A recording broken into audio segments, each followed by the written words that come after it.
Work Job Show. And today I have a very special guest, Dean Kochel from San Francisco. And we are going to learn from him about remote work, and we are going to talk about future of education.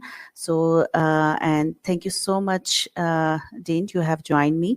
Let me tell about yourself. You are very passionate about remote work, technology, and business. So you are helping individuals, businesses, and governments to adopt remote work. And today we are going to learn from your journey, as you have traveled more than 100 plus countries and you are living a digital nomad life. So I want my audience to learn from you. Thank you so much for joining me. Kindly tell about yourself. Your mic is mute. Kindly unmute. The classic unmute. And thank you, Esma, very much for inviting me here. And I'm really always happy to share my experience and my vision and the way I see the world. As my experience as a digital nomad completely changed how I see the life and world and how I live my life. And it's been an amazing journey for me. So I'm an open book. I mean, I invite you to ask me anything. I invite the audience and others who wants to reach out and ask me any question. More than welcome to ask. A bit about myself. Um, Born and raised in Israel, spent half my life there.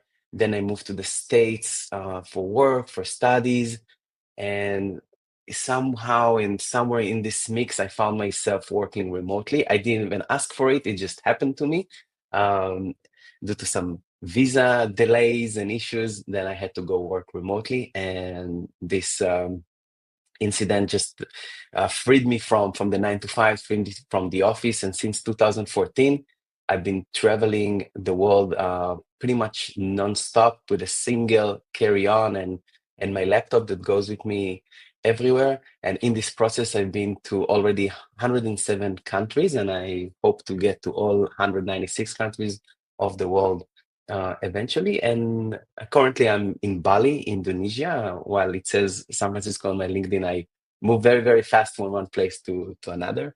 And yeah, as I say, my journey took me in different places and met me with many beautiful people around the world. I started to advocate and help others to, I don't know if it's to work remote, but to live their best life, whatever it means for them. You know, traveling the world, I've seen the gap of wealth, freedom, rights, and these things made me take the steps and caused me to be busy with the cause that I'm working on today to really help people to live their best life.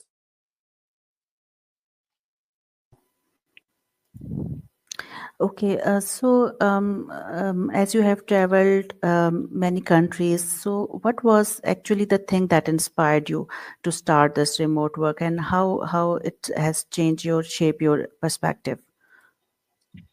Um, People definitely inspired me the most throughout the journey. I always love to travel. My mom is a tour guide leader, so from very young age, I saw my mom travel the world and come back with stories, and oftentimes with guests. And I was very fortunate to travel at very early age, and that opened my mind. It opened my mind that I might be wrong, that everything that I think is true might be not true, and everything that I believe in might not be the way the world function, especially coming from the Middle East, where there's always an ongoing conflict of opinions and way of life and beliefs. So that was an eye-opening. And as I was going on my journey, I met people with different stories, but all people wanted the same thing. They wanted connection, they wanted community, they wanted to thrive personally and have beautiful families and just have freedoms with all of us. So that inspired me to help others, to just share how it is possible in nowadays, and thanks to remote work and thanks to the internet and technology, to get access to new opportunities that generation before wouldn't exist. So I think this is my job here to help others to achieve this. And yes, and every time I meet a person, and every person has his own story, it inspires me to go on. It teaches me something. While I achieved quite a lot for myself, and I take a lot of pride of what I've built, I know that everything that I have achieved is thanks to the tens of thousands of people I met throughout this journey. Every person I met, including you, shaped me a little bit, piece by piece, and turned me into the person that I am today. Yeah, that's great. Meeting with different peoples gives us different perspective, and mostly we are reading books. But I think when we met with someone, the other person is also a complete book, and we can learn from others a lot. So, what do you think that how this future of work is evolving in the next 5 to 10 years, as everything is going to change with the advent of AI? So, what's your, what you think that in next 5 to 10 years, what will be the future like? It's always a hard guess, and I'm probably going to be wrong in 10 years. Um, as you said, AI is going to change the jobs we have and the way we work, right?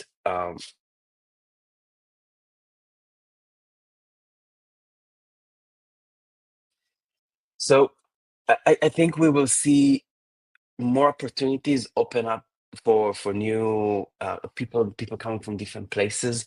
I definitely think that we will see more and more people go and work remotely out of the office, location independent. But I don't think it's going to be at the same numbers that we saw in COVID. I mean, the same growth. Remote work require a different set of skills, and it's not for everyone. It's not for every business, and not for every individual.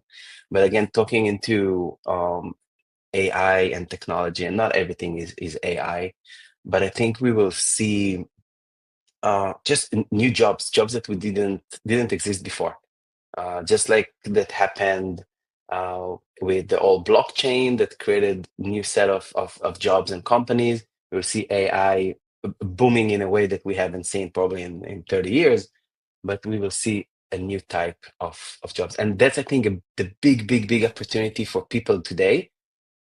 This is the best time to get into AI because it's a lifetime opportunity to learn a skill that others doesn't have a 5 or 10 years advantage of you, because AI really exists 2 3 years and now it's really evolving into a product that the masses are using. So if you start to learn AI today, you will be as good as any other person next to you who's learning AI. So you're not competing with years of experience. So I think this is big opportunity. um, and I bet that there will be some return to the office in the next decade, as we are becoming a little bit more disconnected and lonely, and people feel this loneliness due to remote work and other and social media and other elements in life. um, I think we will want to start and get together again. And that's what we see digital nomads are doing. Yes, we travel solo very often, but we also like to get together into communities like we see in Spain and in Mexico and in Thailand and Indonesia, etc. So yeah, it's a really hard guess. But I guess we will still be working in a decade. So don't plan your retirement yet. Just get the right skills.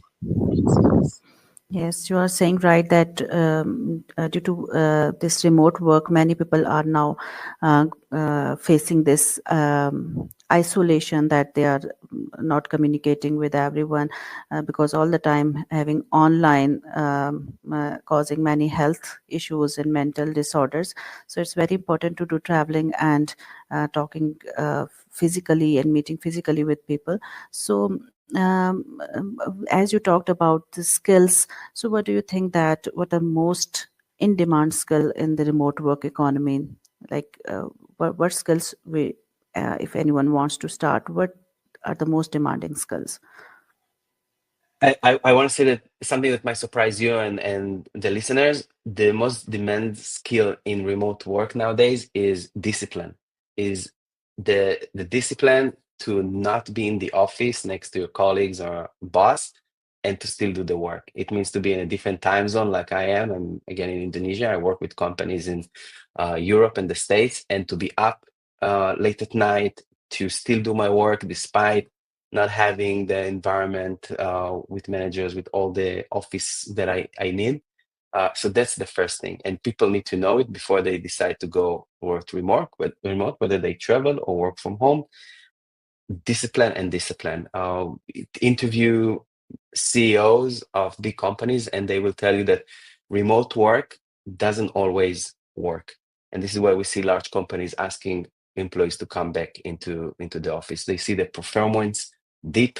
And I think it's our responsibility as the employees to um, to have this discipline and prove that this setup can work. Now, this is on the personality level and the behavioral way, right? In terms of more technical skills, I think we need to come with a lot of open mind as things changes, as technology changes the way we do things, right? We cannot bring our old ways into the new way of work. It also means that we're going to be even a smaller global village as we be more cross-cultural, different languages, different beliefs. We need to be more acceptant. These things, but definitely uh, open-mindedness, technology, be open to technology, be open to experiment with certain technologies. And I would say also delegation. Since now we we are turning into, if in the past people wanted to be a jack of all trades, now we need to be a person of a single magic because we have a lot of working hands, we have a lot of technology to help us, so we need to know how to delegate work to machines, how to speak to machines, how to speak to people, and how to delegate tasks to people. So um, delegation, management. And I want to say one more thing: be independent. Okay. I think that we see more jobs going remote, but I think that even more we will see people starting their own businesses. This is the gig economy that every person become a micro company, a service, and instead of having a day job and be under a contract or what we call a W-2 in the US, an employee, we will start to have sorry, no contracts, with more of being employed. We will start to be more independent contractors and freelancers. And I think if you and any person can develop this muscle of running their own business, it's a huge advantage moving forward into the future of work. Like being able to run your own business, get clients, do marketing, do sales. These are um, elements that will always help you with any business. If you're good with marketing and sales, you can pretty much go into any business. And I will say last thing, I'd say open mind. Open mind mean always learn. Like things changes so fast. Like I remember where AI was a year ago and where it's today, even 6 months ago, and where it is today. We must keep up with technology, with trends, and what you do here, having these interviews and conversation with people.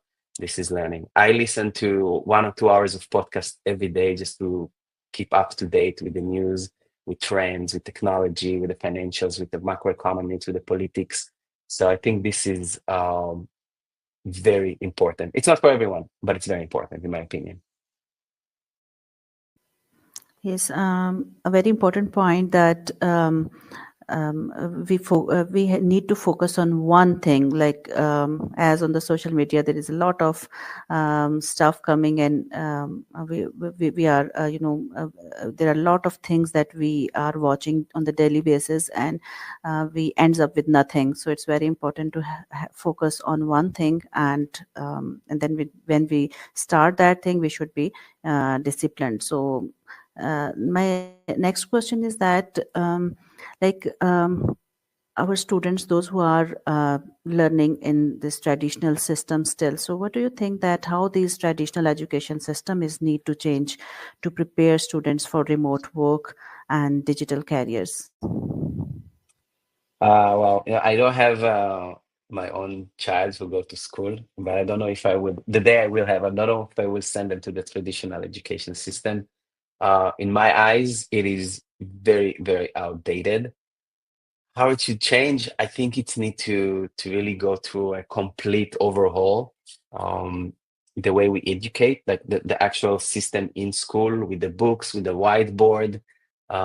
It's very, very different. Speaking, we mentioned AI multiple times here.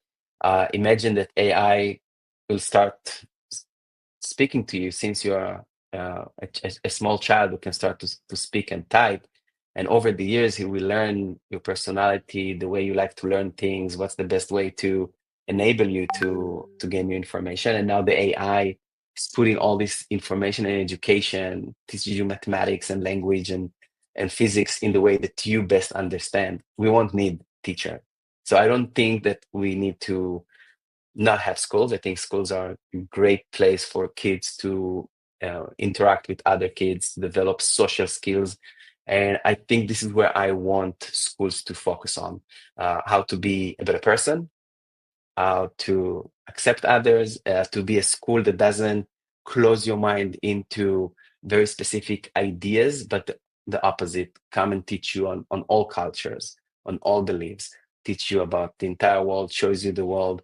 I see much more international schools. We see more people coming and mix from different places. That's what I want school to be, and teach me how to learn rather than teach me what I need to learn. Like if you enable a kid, teenager, give them the tools how to teach themselves anything, they will find their path to to their own path and like how they want to develop. Because right now the the system is teaching everyone the same, right? You go to school for 12 years and this is the program, this is the syllabus, whether you like it or not. When you are 16, you get to choose your major or something. And that's also typically from a handful subjects. So yes, I want schools to, we don't need teachers who know Bible studies or how to teach English. We really need them to teach us how to learn, how to use computer, how to use a phone, how to use the different AIs, how to express ourselves, and yeah, just social skills. That's how schools. And if schools won't do it, I think they will become even more irrelevant. And we see it already today with many alternatives in schools. Here in Bali, there are different types of schools, very experimental. Homeschooling, we see world schooling becoming very popular among digital nomads. It's changing. And the more people I meet, the more I hear about their frustration with the education system. So if in the past I thought it's like more specific to a certain country, and now I see that it's more widespread and people start to talk about it. But I think there is a long way before the schools will change. It's a governmental body, and it's always and I do believe in government and I work with government, but I believe that real change should come from the private sector. So I want to see schools change. I don't want schools to be schools and even universities. Not just We're not just talking about schools, but universities, more higher education. It's exactly the same thing. They need to change for the most part, I think. Yes, true. Our traditional systems are too old now, and especially now with the AI, we don't need teachers, and we can learn by ourselves. The AI is our teacher, so we can, learn anytime, anywhere. So, mostly people don't know about digital nomad lifestyle, and they think that's a very relaxed thing. You can do work from anywhere, and you don't need to go to office. So what are the biggest challenges that you have faced as a digital nomad? I admit that being a digital nomad for me was actually the solution and the answer to many of the other problems I had before. It really set me free. It allowed me to make many of my dreams come true at a very early age. It helped me to save more money, to have to travel the world, which I always wanted, to do the job and the work I like to do, and to do it happier. Because what's better to go to work when you are in the place that you want to be the most, surrounded by the people you want, in the weather that you want to be, eating the food and celebrating the holidays that you want. So this flexibility was the solution to many of the challenges that I had before. However, it's of course comes with its own set of challenges. And being 10 years on the road, it means that I made a lot of connections because I met a lot of people. But instead of focusing on the quality, it was more of the quantity. So I have a lot of friends in my life that I call them friends, but the depth of this friendship is pretty shallow. So moving from place to place, and not just me, because people anywhere, any other digital nomad move places to places. So there's no deep connection. I'm really missing a very good and strong circle of friends around me, and it's something that today I work to change. Um, a little bit of loneliness, not very common, I would say, but it depends on the personality. I'm very extrovert, and it's easy for me to create new connection. But when you travel solo and every 2, 3, 4 weeks you go to a different country and different people, different culture, it can feel very overwhelming, and you can feel very lonely. So that's a challenge. It's a challenge that a little bit fixes itself, because when you have enough lonely people, they're trying to come together and create a community. And of course, work. I'm very disciplined, but still, it's never easy to take a phone call at 2 a.m. It was you making this, you're taking this video call at 6 a.m. So this is discipline, that passion that you have for what you do, and that's why I think it requires those. So yes, managing my time when you want to travel and you want to see places, but you also want to work, and it's always two forces pulling. And I can say that many of the people I know who couldn't sustain the digital nomad lifestyle is because of time management and discipline. And the last thing is, of course, missing my nephews very much, nephews and now niece, being far from the family. It's, of course, my choice because I can go back and visit them anytime I want. But, I want to travel, I want to be next to my family. There's always this act of balance. So these are this, and people should know. But I think it's beautiful, and I think any person should give it a try at least once to see and learn whether it's for them or not. Remember that whether you are from Pakistan or Bangladesh or India or Argentina, wherever beautiful country you're from in the world, go explore. And if it's not for you, you can always go back home. Every country gets his citizens with a big hug back. So I don't think it's ever a problem to go back to what you have. And the biggest reward of traveling the world is the experience. Every day is a memory, and every day is a story, and it's really, really beautiful. Like I wouldn't change it for a thing. So, have you ever visited Pakistan? Not yet. It's big on my list. All the stands that I want to do one big trip of like 6, 7 months and go and travel the region. I've been at the border once with a beautiful guard ceremony between India and Pakistan. So that was beautiful, a demonstration of peace. But it's everything is on my list. I've met people from Pakistan, and it's always interesting to learn.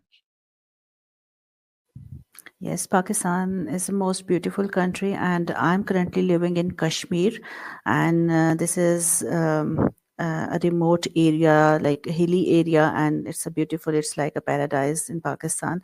So, in by living here in hilly area, I'm doing remote work, and I'm if here we have a lot of problems, like we don't have physical jobs, but I have started this remote work by sitting at my home. And why I am working at this time, because my kids are sleeping, so I can set my own time.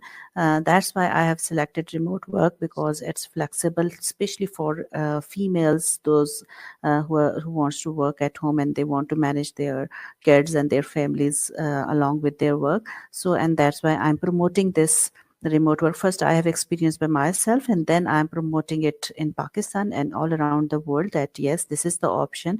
We can also work, and we don't want to. Those who don't want to go physically, or the females, those who are especially unable to go to physically anywhere, so they can do the work that like I am doing, and there are a lot of skills that you can learn by sitting at home. I did a lot of certifications and online courses by just sitting at my home from this hilly area, and then I start working. So that was the purpose to invite you as well, because here in Pakistan it's not common to work from home. Online work is not accepted by many people. Maybe in some many other countries, people, they will also not accept this remote work, but if they will see some examples like you and me, then they maybe they got trust, and they will also start their work by sitting at home. Okay, so yes. What are the top three locations that you recommend for the digital nomads, and why? As you have visited many countries, so what are your top favorites countries, and what you think that are so Wow, yeah, putting me in a that dangerous situation here. Recommending only three because there's so many good places. Um, you know, when I say top best places for nomads to work, I think of places that has very good infrastructure in terms of internet, places to work from, like either cafes or co-working spaces, co-livings, where you can meet other digital nomads and experts. So places that come to mind is Thailand, Indonesia, specifically Bali.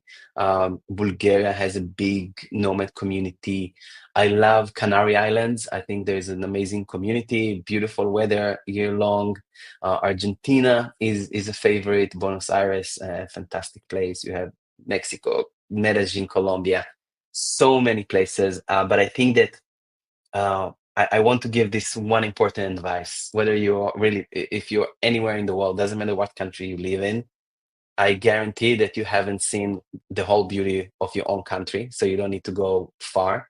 And your own city or village, if we are so programmed to go in a certain way to work, and we take the same steps every day. But if we just make small change on the way home, we take a different road, a different street, maybe skip our station on the bus, on the train, and get off on another bus stop, we will find new places.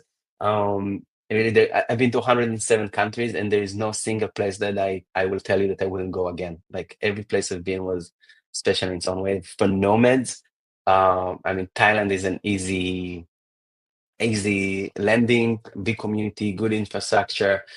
Cost of living is very comfortable, and yeah, that's a good place to start. And I just want to say something to what you mentioned just before, like your personal story. I think it's amazing. Really got me emotional to hear this, because this is the big promise of remote work. I'm not busy so much with helping excuse me for the lack of politically correctness, white people from US, Canada, or Germany to find a remote job, because I think that's easy. I think my mission is to help people coming from more traditional countries, Pakistan, India, Nigeria, Kenya, Africa countries, to get access to remote work. This is the big opportunity. This is where a single remote job can make a change, not just for a person, but to an entire family and an entire tribe oftentimes. And the fact that you are in Kashmir and being able to just with a computer, phone, start your own show, podcast, reach out millions of people around the world, and have access to the same information that I or any other people has, that's amazing. And that's what I want people maybe to take from this conversation, that if in the past everybody wants to move to Australia or to England or to US because the best jobs are in America, this is no longer the truth. Today, the best jobs are on our phones. This is where the best jobs are. So you don't need to go anywhere. The best job is on your computer, on your phone, and you don't need to be some MIT genius undergrad or grad. You can learn how to use AI, you can learn how to use content, you can how to create content, you can learn graphic design, You can learn how to use Canva in a professional way, and it's not even expensive anymore. And I say it's not expensive because I really think it's accommodated to everyone around the world pretty much with current prices and some of the free, YouTube, podcast. Anyone can start, learn a skill and start a job. It might not be your main income now and you make hundreds of dollars every month, but what if you start a job today and within a month or two, you start to have another $50, $100 a month just from this. This adds up and make a big change. Yes, I'm giving my social media management services to different individuals and companies. So it's very easy to learn any skill like video editing, graphics designing, or social media marketing. So I think the females, those who are listening to me, they can learn these skills. And I'm also teaching these skills on my YouTube channel. So whatever I have learned, I want others to learn as well. So whatever I have learned, I'm making videos of that and I'm uploading on my YouTube so that other females, especially, or even the kids, those who are, want to learn any skill, they can also learn from my channel. So you are also running a group, digital nomad. Group that you have mentioned on your LinkedIn. So tell about that group. So if anyone wants to join that, as that's a big community of 40,000, I think, the digital nomads. Yes, so I'd say this is my community. It's called Digital Nomads Israel, and it focuses towards Israeli. So all the content is in Hebrew. Um, so I think it's geared less towards your listeners. But however, you're all welcome to follow me on Instagram or here on LinkedIn. Use my name to look me up on different platforms, Dean Kuchel. And again, if you have any questions, if you need help, if you want some direction, need a tip, happy to answer, happy to share. I'm really here to help as many people to have access to remote jobs and live their best life. Digital Nomad Israel was my creation to help my people where I come from, where I feel most comfortable with the language and the culture, to help. And I'm incredibly proud of the legacy I've created. It's close to 50,000 members. Thousands of them already has remote jobs and travel the world. And either um, join a community. Join a community in your own language, in your own city or the cities where you go to. And if you don't find a community, if there is no digital nomad Pakistan, start it by yourself. Be the one that started. Doing things together is amazing, and I'm always pro collaboration versus competition. When we compete, I think we both lose, and when we collaborate, I think we both earn from this. So, the community been an amazing way to collaborate with people from around the world, and thanks to this, I'm here sitting with you speaking and been talking to governments, been talking to a lot of businesses, etc. Um, Yeah. be a community. Yeah. Yes, I have started a group with the name Learn Freelancing with Uzma and Earn $500. So this is my group name on Facebook. You can search it, and many people from Pakistan, they have joined it, and I have started this community. And I have also created an online freelancing school, Uzma Hafiz Online Earning School. And because as I have faced problem to learn some skills by going physically somewhere, so I thought that many people, they are also facing this challenge. So I have created an online school where and I have different trainers, those who are teaching different skills online, and it has no physical branch, and all the classes we are doing, they are live on Facebook. And those who want to have one-to-one live sessions, they can also, I have provided that platform for the people so that they can also do the work like I am doing. So I have I took this initiative in Pakistan. And thank you so much. I'll share your profile link on my, as I have more than 33,000 people on my Facebook profile, so definitely they'll also connect with you, and definitely I'll share your group and your profile with all the people here in Pakistan. So Thank you. my last question that I want to end up with, that and those who want to start the remote work but they don't know from where they should begin. So what advice would you give to them?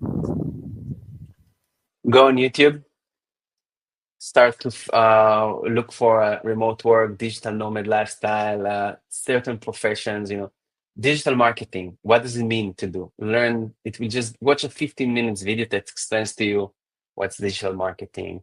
Learn about Canva, learn about AI, just a little bit. Not, don't take a full course. Just take small bites of different pieces of information and find what interests you the most. Something that is like, wow, I love it. Wow, this is so cool. I want to learn how to do it. The people that you follow and you look up to and you say, wow, I love what they do. I like the content they create. I want to be a content creator like them. Let your passion and your interest to lead your way into the profession, right? We can be and do anything we want these days. We are no longer limited. It's easy to get a new skill, microeducation, getting a small certificate, do a 6 months course, and you have a new profession. To be honest, most of the nomads I know don't have a high degree education. They just took a course for 3 to 6 months and they have amazing jobs. So lean in with your passion. Okay, if you like basketball, maybe you want to create a content website about basketball. Maybe you want to open a podcast, start a podcast about basketball. Maybe you want to design T-shirts for basketball. Whatever your hobby is, whatever your passion is, try to see how you can work with it to create a business. And if you're a doctor and you like um,